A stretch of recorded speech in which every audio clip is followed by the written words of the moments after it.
It's me, Vinny. I'm back with another video, and yes, it's another one about the potential of an amazing Spider-Man 3.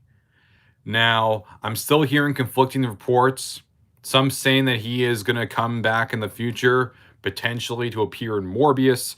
I hear others that say Andrew Garfield is still speaking with Sony and Marvel about the potential to appear in future films, potentially a film of his own.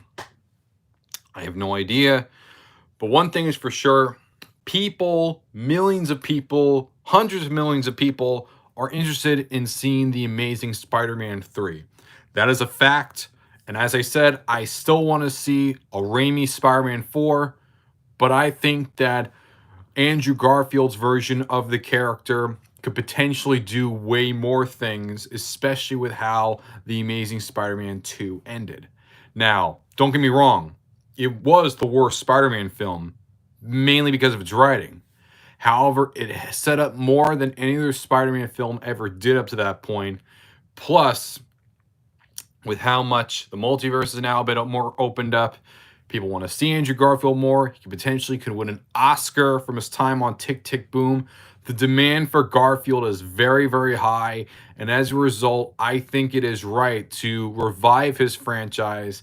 And if they are the same universe, they could potentially retcon the Sonyverse movies into the TASM universe, or vice versa, whatever you want to do, because I think it would just make a lot more sense for that universe and for that character to have that connective tissue together. And I think audiences will be down for it, especially with how many people really enjoy Andrew Garfield's take on the character, especially with over the years, the Amazing Spider-Man movies have gotten a really good critical reevaluation and realize why, while they may not have been the best ones, there was so much potential there that it's worth exploring them for another time. And I personally agree with that notion. And there's so many things that could be taken on and could be touched on. But in my opinion, I have listed 10 potential things that people like me would love to see in the Amazing Spider-Man 3 if it were to happen. Now, spoilers for anyone that has not seen Far From Home yet. Yes, Andrew Garfield is there along with Tobey Maguire. Now, let's begin. Number 10, I would love to see Mark Webb return as the director. He was supposed to be the director for the third one, just like he was for the first two. He never really got his chance there. I would love to see him come back in the role and continue what he started. And maybe this is the last solo film they were to do for Andrew. I have no idea. It's whatever they want to do. I'd be down for it, and I think it would be even sweeter if Mark Webb was to return. Now, out of all these, this is number 10 because I don't know if it's the most likely, but one thing is for sure, I think Webb would be down to work with Garfield again, as they did have good chemistry even when filming the first two movies back in 2012 and 2014. Number 9, I want to know what happened after The Amazing Spider-Man 2. Now, if there was to be an Amazing Spider-Man 3, where would it be? Would it be between the events of TASM 2 and No Way Home? Could it be after No Way Home? I don't know. But one thing is for sure, we need some good explanations as to what happened after The Amazing Spider-Man 2. It was hyping up so much with the Spider Slayers and the Sinister Six and many other things, and we just never got around to that. And I personally feel like an explanation is really necessary, especially what happened with Oscorp, because that was seen as like the central place where all these villains were supposed to be with each other. And, an explanation of that would really be necessary, especially that, you need to tie up those loose ends if you're going to take it in a somewhat new direction. I think having that would be really, really warranted and honestly necessary. Number 8, we need to know, is the Amazing Spider-Man series its own universe, or is it within the same universe as the Sonyverse movies with Venom and Morbius? Because it kind of feels like it could be, it might not be. I mean, the Daily Bugle's logos are a bit different, but that could be just said to a different logo change. And also, not only that, the Ravencroft, there's the one in New York and there's the one in San Francisco. Are there two different things? Like, is there a different location? Like, there needs to be an explanation there. And I think that's really necessary. Now, are there retroactive things you could do? You could potentially do that, but it needs to be done right, because I don't want to see an instance in which the continuity is all over the place, because that's not going to be good for anyone. So we need to know if they're part of the same universe or if they're part of a different universe. I don't know. They need to explain that, because there are a lot of things that it still need to be done. Number 7, Peter's parents. Compared to the Tobey Maguire take on the character and the Tom Holland take on the character, Andrew Garfield's take on the character involved Peter Parker's parents very significantly, being also partially a reason as to why, you know, he even eventually got the Spider-Man powers in the first place. So it's nice to know what would happen with them. Is there more backstory to them that we don't know? Is there other situations? Like, there's a lot of other things you can take with that too.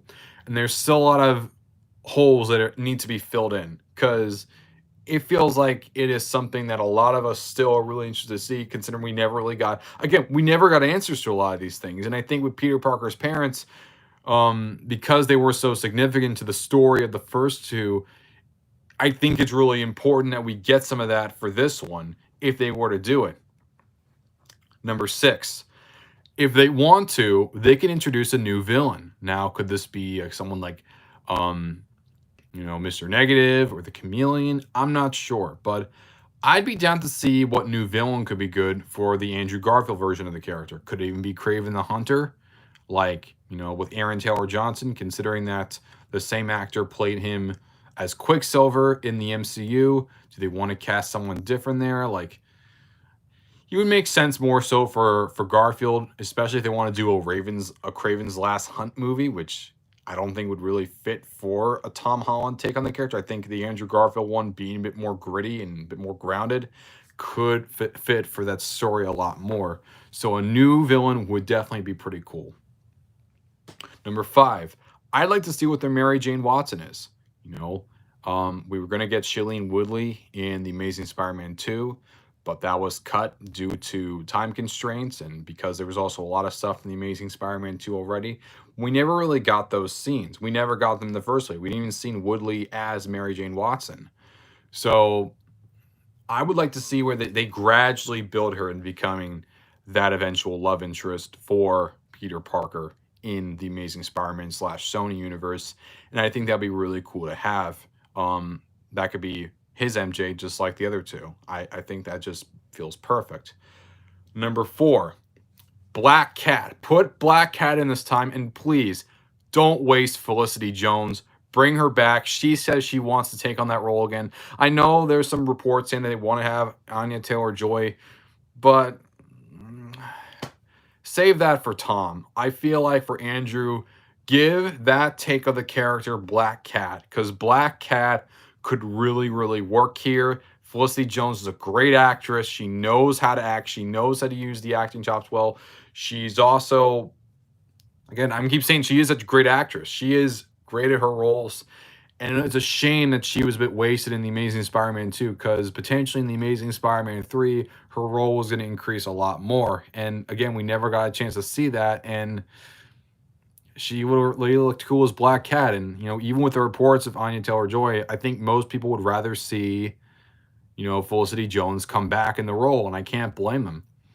Number 3, the multiverses. The multiverse. Could we see a Spider-Gwen come in through? I can't see Peter being with her because she's from a different universe. But at the same time, I would love to see them meet. There's a lot of rumors saying that they want to have Emma Stone back in that role. I would argue that Emma Stone's Gwen Stacy was the best out of the live-action love interests in all the Spider-Man movies. That's including Kirsten Dunst's MJ, Mary Jane, as well as the MCU's Michelle Jones. I think out of all of them, Emma Stone's Gwen Stacy was definitely the most connective, and also the one that was the most involved. I would love to see that be done, to see what the reaction of both of them would be. Number 2, the penultimate choice, the Sinister Six. I mean, we were hyping up so much stuff with the Sinister Six there, and we never got that. Like, seriously. Sony's been trying to do a Sinister Six style movie for years now. And is it going to be done with Tom Holland in the MCU? Is it going to be done with Andrew Garfield here? Who knows? But either way, a lot of people would love to see the Sinister Six, and I think most people say that they want to have it done with Andrew Garfield, especially if considering that's what they were hyping up for. And I'd be really down for it, and I think many others would too. And I think he would really fit and tie up the Sony verse together. But there's one thing I think is in the minds of everyone, including myself, for what we want the Amazing Spider-Man 3 to have. Let him fight an alien. I want to see him meet Venom. Now, again, I don't know if the Amazing Spider-Man universe or if the Sony universe are the same or if they're different. But either way, I want to see Spider-Man fight Venom. I want to see it. I mean, the one in Spider-Man 3 was was rather disappointing with how Tom Hardy's Venom is here and how he's much more ferocious, how he's a lot more cruel. Now, granted, he's more of an anti-hero here, but with Peter Parker saying that he stopped throwing his punches, I want to see that be incorporated with him meeting Venom. I want to see that. It would work. The tones of both fit very, very well. And it would be a great way to connect the two universes if they are two different universes together.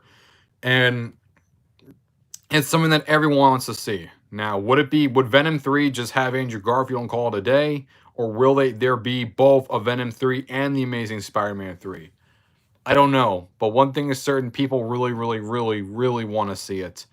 And me too. That's why out of all of these, Andrew Garfield's Peter Parker / Spider-Man meeting Venom is my #1 most wanted thing that I want to see if there was to be an Amazing Spider-Man 3. But that's just my list. What are your thoughts? If there's an Amazing Spider-Man 3, what would you like to see? I would love to see what you have to say. And please write down in the comments below what you want. Please like this video, share it around to anyone who also is petitioning to get the Amazing Spider-Man 3 get made. Subscribe to Zenny62 for more. Hit the notified for whenever a new video comes out, and I'll see you next time. Peace out.